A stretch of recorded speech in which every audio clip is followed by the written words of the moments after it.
What would make these greedy, I mean, they're greedy. What would make these greedy executives and shareholders more money? Immediately, 10.6 billion in stock buybacks.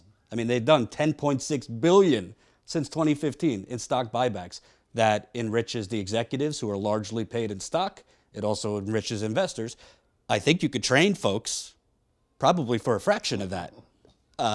So you have more trained people in Detroit and Lordstown, and it affects Ontario, Canada too. I think a plant in Maryland's closing down. You got more trained people. You get better output. Maybe they train them in electric. Maybe they train them in automated. Maybe they train them in self-driving ride share, because I know the automakers want to get into that. Wouldn't that produce more and then overall long-term equal more profit for General Motors or Chrysler Fiat? One thing I think corporations look at, and I know they look at their stockholders. The stockholders operate on quarterly basis. Yes. Show me where we're making profits quarterly. And yeah, they do develop 5-year plans, 10-year plans, but those plans are never in the interest of the workforce and how it's going to affect the worker who's making the profits for them. It only focuses on the profit and the profit margin. And I think that's a flawed way of thinking, because at some point you're going to people who buy these vehicles right now is the workers. It's the blue-collar worker. That's who buys cars majority of the time. Most of the wealthy cars are sponsored to them, given to them, or they lease to them, or some other way they're getting, or they're not buying American cars at all, to be honest. What sustains the auto market is the blue-collar worker. So if you take them out of it, then you have to start saying, well, where's my sales going to come 10, 20 years ago? And now you're looking at long-term profit margins dipping, right? And after you save so much out of eliminating the worker out of it, that's exactly what's going to happen. Instead of looking at quarterly base, I think they look a little bit further than that, or a little bit more deeper, I should say, on that statement there. And then again, we go back to the prick, in the skin. A lot of times we're destroyed before we even get started. And what I mean by that is, big companies, they control the scenario. So no matter which way I move, you control what the outcome. You determine how this ends for me. So in order to change the whole perspective of the conversation is to be the person at the table with the decision makers. Because ultimately I would say we all earn a good living, and it's not something they gave. It's something that we fought for. It's a lot of people that died, lost families, to make sure that we're able to sit here in the position that we're in.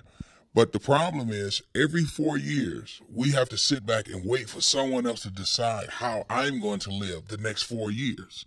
So is that truly free? This American dream that they say is to know that somebody have my way of life in their hands every 4 years. So we have to look at this from a whole different set of eyes. The training has to be put to the new people that's coming in, that we want to see at the table. We want to be there when the whole concept of what you're going to do with us is being discussed. I want to be a part of that conversation. I don't want you coming back telling me what you're going to give me. I want to be there when you conceive it, when you're planning and you got that board and your projections. I want to be there. And if we ever going to transcend or change what we're seeing now, we have to be a part of that conversation. And I think that will promote the proper training that we're talking about for these vehicles that's coming and different ideas, because now I have firsthand knowledge of what it is you expect from me as a worker. And then I could be there to combat it on that level, a conception level. And then I think only then this will really start to balance out. But I think we will always be playing catch up.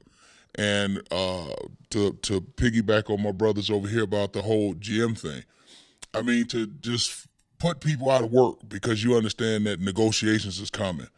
I mean, that's just evil. I mean, really, that's just evil. To know that you didn't have to do that, but you did it for the sake of the bottom line for the shareholders. At the end of the day, how can I make them happy? But if you truly research these shareholders, they own more than what we see. They have a stake on the layoffs. They have stakes in profitability. They make money no matter which way, again, this scenario works out because they position themselves for that. So I think that once we combat that on that level, at being at the table, a lot of that will change. And that's just giving us more of a voice. Last question for you two, because I want to swap in some others. What he was saying, what is the role of government in this? You know, you look back to the Flint sit-down strikes. FDR didn't interfere. He let the strikers continue.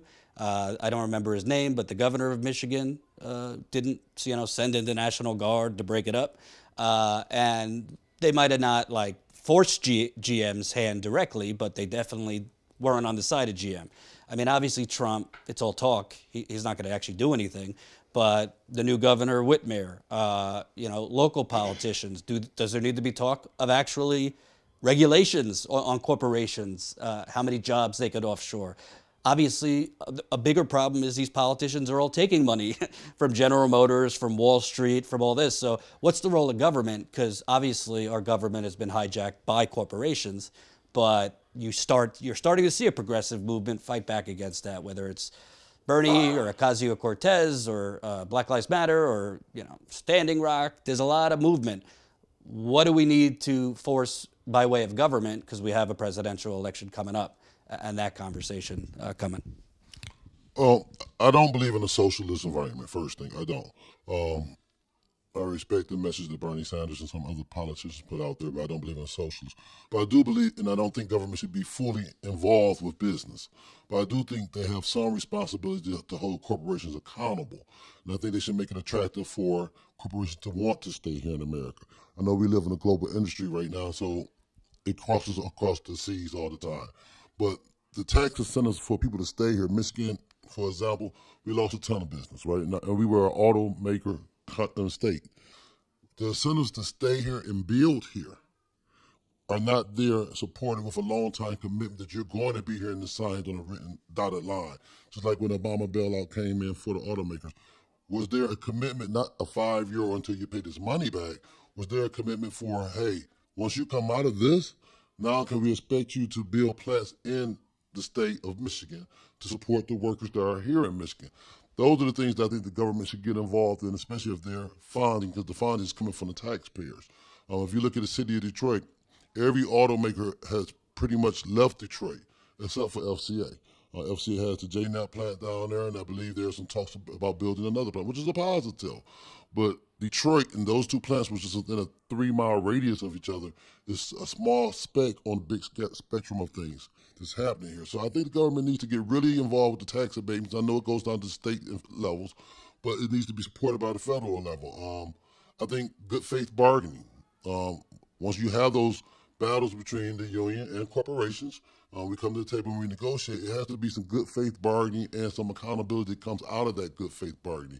Meaning, hey, once we make this agreement, there's not a side agreement that, hey, we reach this level, we're going to do this. It's either you're in it to win it or you're not. Because if you always have a side agreement, it gives you an escape clause. And the workers here don't have an escape clause. I go back to the temps, and I hate to keep going back to that topic that we just had. That was an escape clause in this last contract for the corporation. The escape clause was before TBTs or temps were only allowed to work certain days. Now the new contract states that, hey, they can work as many and as much as necessary, which allows them to, as my counterpart said over here, to work 40, 50, 60 hours. Those things hurt us at the end of the day, because now if we don't send it over to Mexico or to our off-seas, we're going to do the same wages here at a lower scale with a cheaper workforce and just get rid of the legacy cost that came with everybody that put in the blood, sweat, and tears to work there. Okay. I can't let you say that without, we already have a socialist country. It's for the rich. You're absolutely right. So, at the end of the day, I really think that a lot of the big executives in the government, is an attack on the union. They don't want a union at all. Our wages, our benefits, they don't want that because it's more cost to them. So at the end of the day, as far as like pensions, a lot of people, would like to see in this next contract is, them to fight for pensions for the full-time work, for all the full-time workers now. And right now, it looks like the companies, they don't want that. And all companies, they're trying to get away from pensions because we want you to work forever, basically. You know, at the big executives, they say, hey, my families, my grandkids, they're set for life. Because I'm a billionaire, I'm a millionaire, I'm good. But the working, class, Americans, we need a pension. You know, we can't work for 40, 50, 60, 70 years, and then we retire and then, we die off, you know what I'm saying? Instead of retiring at for 50, 60 and then being able to relax, go on vacations and enjoy our pension with our grandkids.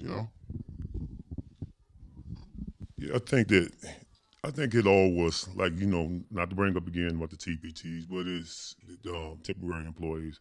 All that, like piggyback off of what he said, it was like the reverse of Mexico. We sending it down to Mexico, but for cheap labor. Then all of a sudden we reverse it back here, hire people in after you give out a bunch of buyouts and everything for people to leave the plant.